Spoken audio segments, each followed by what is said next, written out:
तुम्हाला आज थोडंसं नवीन एक निरागसता दाखवते.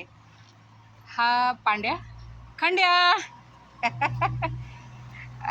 फक्त त्यांची एक ट्रीट येते रोज माझ्याकडून. आणि त्यांचं इकडे इकडे इकडे इकडे ठेवलं बघू, इकडे ठेवलं, इकडे इकडे इकडे इकडे इकडे हे बघ हे बघ हे बघ हे बघ, इथं ठेवलं, इथं इथं इथं इथं सापडला का. सांगायचं असं की हे पिल्लं एक 5-6 दिवसापूर्वी कोणीतरी सोडून गेलंय त्यांच्या आईपासून. आणि सध्या खरं तर त्यांचं दूध पिण्याचं वय आहे. मला नाही कळत की पृथ्वी तलावर तसं बघायला गेलं तर प्रत्येक जीवाचा अधिकार आहे.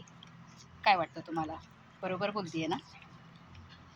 आपण अतिक्रमण केलंय आणि हे पिल्लं मागतात तरी काय हो. अर्धी एक पोळीमध्ये त्यांचं पोट भरतं. हं? इकडं खळ्यामध्ये कोणीतरी सोडून गेलं. बाळूदादा लबडे म्हणा किंवा कंसदादांच्या घरून, जसं ज्याला जसं जमेल तसं ते पोळी देत असतात, चपाती देतात, कधी दूध देतात. मनीषा वहिनी आहेत ते त्यांना खायला देतात. काय मागतात आणि काय त्यांना अपेक्षा आहे आपल्याकडून?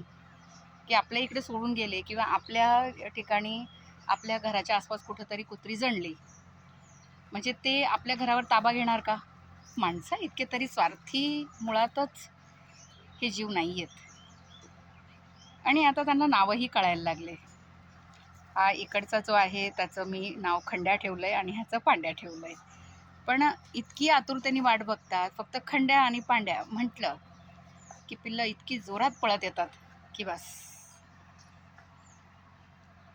तर असं करू नका. पावसाचे दिवस आहेत, गारवा आहे. आईपासून एखादं लेकरू बाजूला करू नका.